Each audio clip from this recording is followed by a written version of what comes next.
Right now, there are countries on the map that your parents' generation had never even heard of. South Sudan, Kosovo, East Timor, places with flags, anthems, passports, Olympic teams that simply did not exist 50 years ago. And here's the part that should really surprise you. This isn't over. New countries are still being born today. Borders are still moving. Somewhere on this planet right now, a movement is trying to draw a line on a map and call it a nation. So how does a brand new country actually get made? Let's find out, starting with the newest one on Earth. Let's start with the baby of the bunch, South Sudan. It became independent on July 9, 2011, which means if South Sudan were a person, it wouldn't even be old enough to drink in most countries. It's the newest internationally recognized nation on Earth. For decades, Sudan was one country, but it was really two very different worlds stitched together by colonial borders. The north was largely Arab and Muslim. The south was largely Black African, with a mix of Christian and traditional beliefs. Two brutal civil wars, spanning nearly 40 years combined, killed an estimated 2 million people. In 2011, the people of the South finally got their vote, a referendum, and the result wasn't close. 98.83% voted for independence. Just like that, a new country appeared on the map with a new flag, a new capital in Juba, and a seat at the United Nations. But independence didn't mean the hard part was over. South Sudan has struggled with its own internal conflicts, economic hardship, and one of the lowest literacy rates in the world. Being born as a country is one thing, growing up as one is another. Next, rewind to the 1990s, when an entire country, Yugoslavia, shattered into pieces. You probably know some of the results: Croatia, Slovenia, Bosnia, Serbia. But one of the last pieces to break off is maybe the strangest case in the world. Kosovo declared independence in 2008.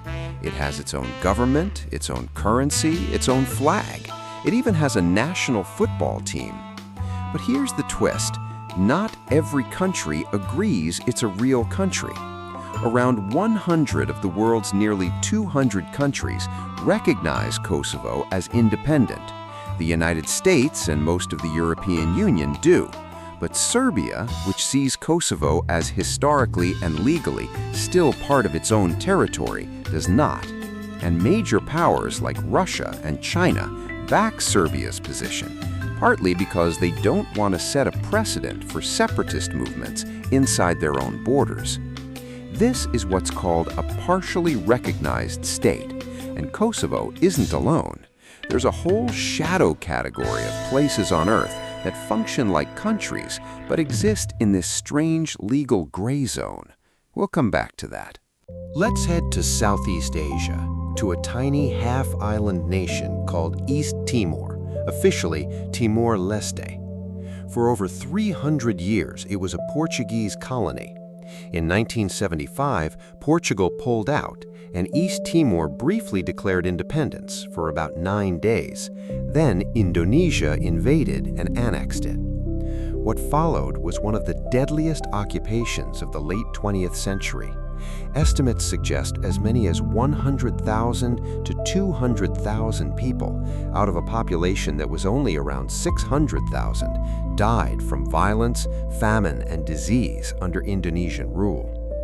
It took 24 years of resistance and international pressure before Indonesia finally allowed a UN-supervised referendum in 1999. The vote for independence passed overwhelmingly. After a transition period run by the United Nations, East Timor officially became a sovereign country in 2002, making it one of the first new nations of the 21st century. Today, it's one of Asia's youngest democracies, still developing, but standing on its own. And these three are just the headline acts. Since 1975, dozens of new countries have joined the map. The breakup of the Soviet Union alone created 15 new nations in 1991: Ukraine, Kazakhstan, the Baltic states, and more. The breakup of Yugoslavia created Croatia, Slovenia, Bosnia and Herzegovina, North Macedonia, Montenegro, and Serbia.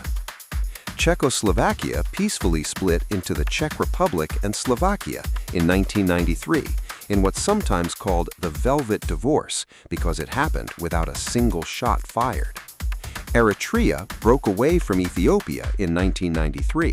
Palau became independent in 1994. Even little Montenegro didn't exist as its own country until 2006.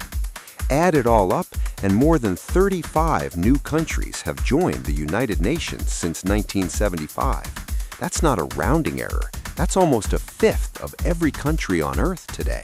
So, who's next? There's Somaliland in East Africa.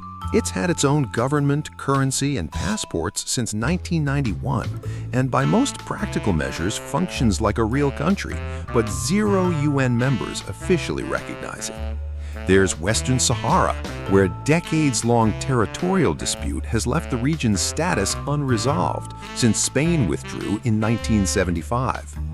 There's Taiwan, which operates as a fully self-governing democracy with its own elections and military, while China claims it as part of its own territory, making it one of the most closely watched flashpoints in the world.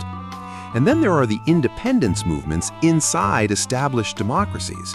Scotland's push to leave the United Kingdom, or Catalonia's attempt to separate from Spain. Both have held referendums in the last decade. Neither has yet resulted in a new country. What all of these have in common is this: nationhood isn't really about ancient history. It's a legal and political status that the rest of the world has to agree to grant you. And that agreement can take decades, or it might never come at all. So what actually makes a country a country?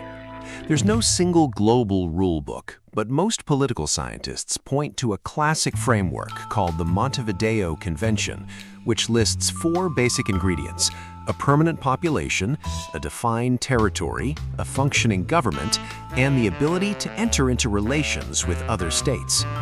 But in practice, there's a 5th, unofficial ingredient that matters just as much: recognition.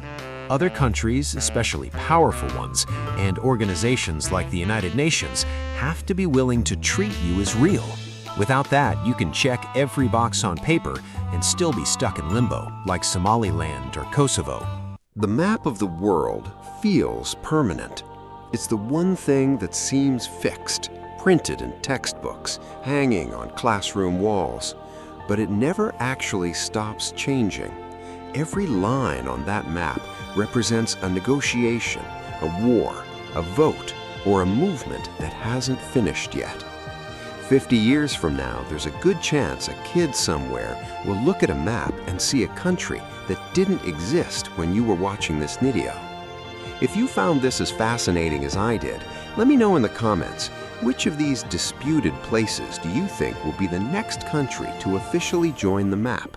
And subscribe if you want more deep dives into how our world actually got drawn.